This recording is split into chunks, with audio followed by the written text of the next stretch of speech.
Durante a fase inspiratória, ocorre aumento do volume corrente, o que causa expansão dos pulmões e da caixa torácica. Esta força de distensão, de expansão, gera uma pressão intrapulmonar. Portanto, a relação entre o volume corrente, o volume inspirado, pela unidade de pressão intrapulmonar, que seria a pressão elástica gerada, é chamada de complacência do sistema respiratório. Então, resumindo, complacência é a capacidade de distensão de um corpo.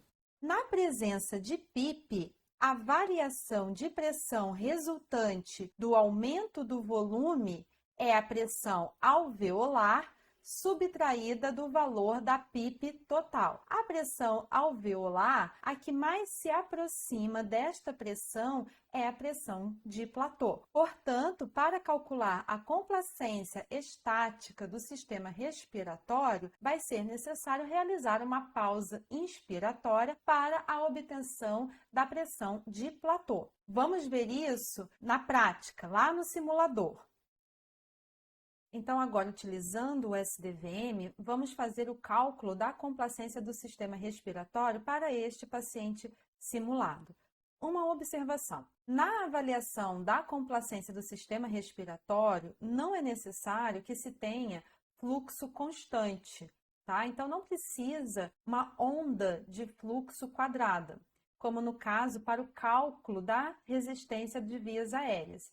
Isso porque a avaliação da complacência do sistema respiratório é feita com pausa inspiratória e pausa é condição de fluxo zero. Pode, portanto, ser calculada com fluxo decrescente, fluxos desacelerados. Porém, a mensuração da complacência do sistema respiratório, assim como da resistência de vias aéreas, deve ser feita com o paciente sem esforço inspiratório. Vamos então ao cálculo dessa situação simulada. Eu tenho aqui uma situação simulada onde foi ajustado um volume de 500 ml com uma frequência respiratória de 15 incursões por minuto, fluxo inspiratório de 60 litros por minuto, FI de A2 de 42%, com uma PIP de 5 centímetros de água, com onda de fluxo inspiratório quadrada. Lembre-se que, diferentemente lá da resistência de vias aéreas, eu posso calcular a complacência do sistema respiratório com outras formas de onda. Poderia ser qualquer uma dessas outras duas formas de ondas decrescente. Eu vou deixar enquadrada, vou confirmar. E agora, para poder fazer o cálculo da complacência do sistema respiratório, lembrando que a fórmula é volume corrente dividido pela pressão elástica. A pressão elástica na presença de PIP é a pressão de platô menos a PIP. E aqui nós já temos a PIP e já temos o volume corrente, então está faltando a pressão de platô. Para isso, uma pausa inspiratória deve ser realizada. Vou deixar no tempo de 0,5 segundos, confirmar e vou aguardar o SDVM fazer o cálculo da pressão de platô. Se eu quiser, eu já posso vir aqui com o cursor e olhar essa pressão de platô.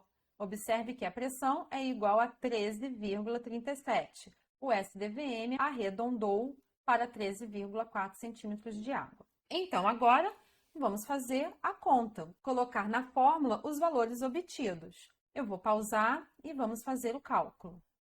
Então, eu tenho que a complacência do sistema respiratório é igual a volume corrente de 500 mililitros dividido pela pressão elástica, que é a pressão de platô menos a PIP. A minha pressão de platô foi de 13,4, eu vou deixar em 13 menos 5. Então, eu tenho 500 dividido por 8. Portanto, a complacência do sistema respiratório, 500 dividido por 8, e aí vai me fornecer uma complacência de 62,5 mililitros por centímetros de água. Em ventilação espontânea, a complacência total do sistema respiratório é de 60 mililitros por centímetros de água. Em indivíduos normais, sem nenhuma doença pulmonar e anestesiados e ventilados mecanicamente, esse valor vai para 70 a 80 mililitros por centímetro de água. Mas em pulmões rígidos, como em pacientes com síndrome do desconforto respiratório agudo e em pacientes com COVID-19 do tipo H, a complacência do sistema respiratório é mais baixa. Em contrapartida, a complacência do sistema respiratório é mais alta em pulmões muito distensíveis, como em pacientes com enfisema pulmonar. Nesta situação, nós temos uma complacência levemente mais baixa daquilo que é esperado em pacientes ventilados mecanicamente. E aí teria que se descobrir o porquê deste valor. Mas, assim, temos a obtenção da complacência do sistema respiratório no SDVM.